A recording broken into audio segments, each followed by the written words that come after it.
ત્વમેવ સર્વમ મમ રંગદેવ. નારેશ્વરના નાથ શ્રી રંગઅવધૂત મહારાજે પરમહંસ પરિવ્રાજકાચાર્ય શ્રીમદ વાસુદેવાનંદ સરસ્વતી સ્વામી મહારાજના આદેશ અને આશીર્વાદથી શ્રી ગુરુલીલામૃત ગ્રંથની રચના કરી. વરદ અને ઔપાસનિક આ ગ્રંથને રંગબાળ શ્રી જગદીશાનંદજીએ સરળ અને સંક્ષિપ્ત ગદ્ય લેખન રૂપે વર્ષના દરેક દિવસ માટે એક પેજ તેમ 364 પેજમાં શ્રીરંગ બ્રહ્મરસાસ્વાદનું સર્વ ભક્તજનોને રસપાન કરાવ્યું છે. તે ક્રમમાં દરરોજ શ્રવણ કરીએ. દત્તબાવનીના ગાન પછી આ એક પેજનું પઠન કરવું શ્રેયસ્કર છે.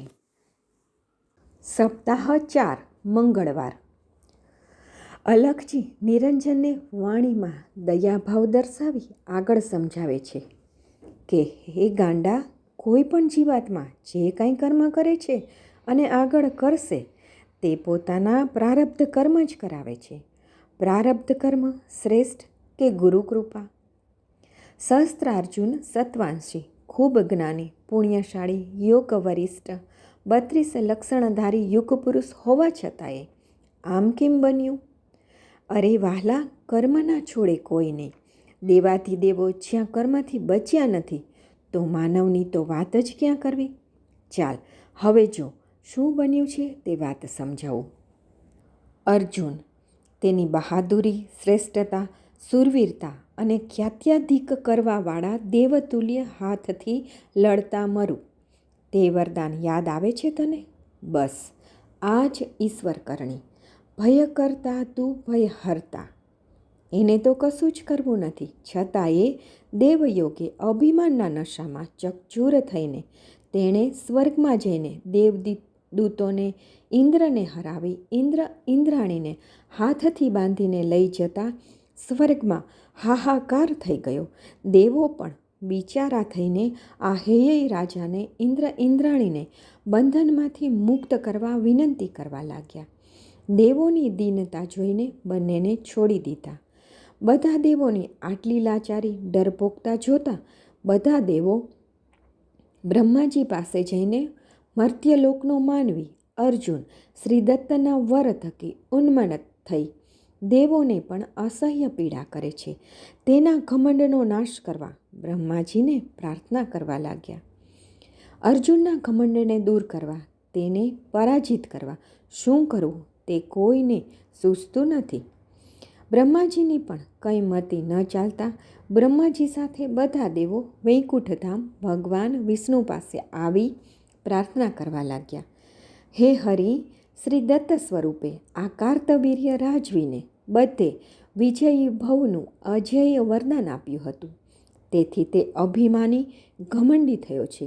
તે માનવોને તો ઠીક, પણ આપણા સ્વર્ગભુવનોના દેવોનો પણ વિચાર કરતો નથી. દેવોને પીડવામાં, હેરાન કરવામાં, યુદ્ધ કરી દેવોને હરાવવામાં પણ તે સહેજે શરમ રાખતો નથી. તો તેનો પ્રતિકાર કરવા આપના સિવાય કોઈ છે જ નહીં.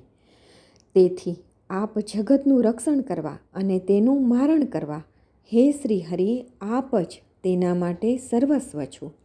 દેવોની આજજી પ્રાર્થના સાંભળી વિષ્ણુએ વિચાર્યું કે અર્જુનના ઉરે સ્વર્ગેચ્છા તો તલમાત્ર પણ નથી, છતાંય પ્રારબ્ધના કારણે તે અવળી ચેષ્ટા કરવા લાગ્યો છે. એ તો વિદેહ મુક્ત જ છે. દેવો બિચારા શું જાણે? એને જ મારી પાસે ખ્યાત્યાધિકરે મૃત્યુનું વરદાન માગ્યું હતું અને મેં જ એને પ્રસન્નતાથી વરદાન આપ્યું પણ હતું. એનું જોઈને ક્ષત્રિયો શૂરવીરતામાં અભિમાની થઈ ગયા છે.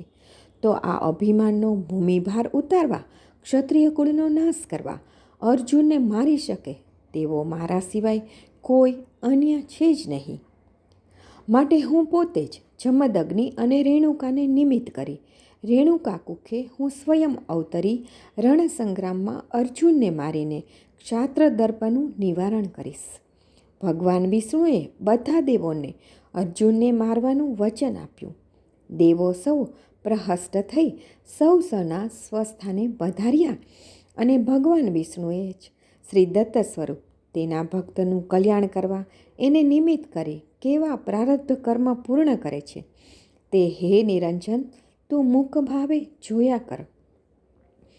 અર્જુનના અને આપણા પણ પ્રારબ્ધ કર્મ પણ ઈશ્વર ગુરુને જ આધીન છે.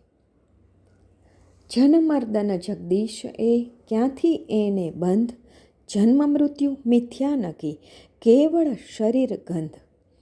શ્રી ગુરુ લીલામૃત અધ્યાય 22 દોહરો 11. અવધૂત ચિંતન શ્રી ગુરુદેવ દત્ત.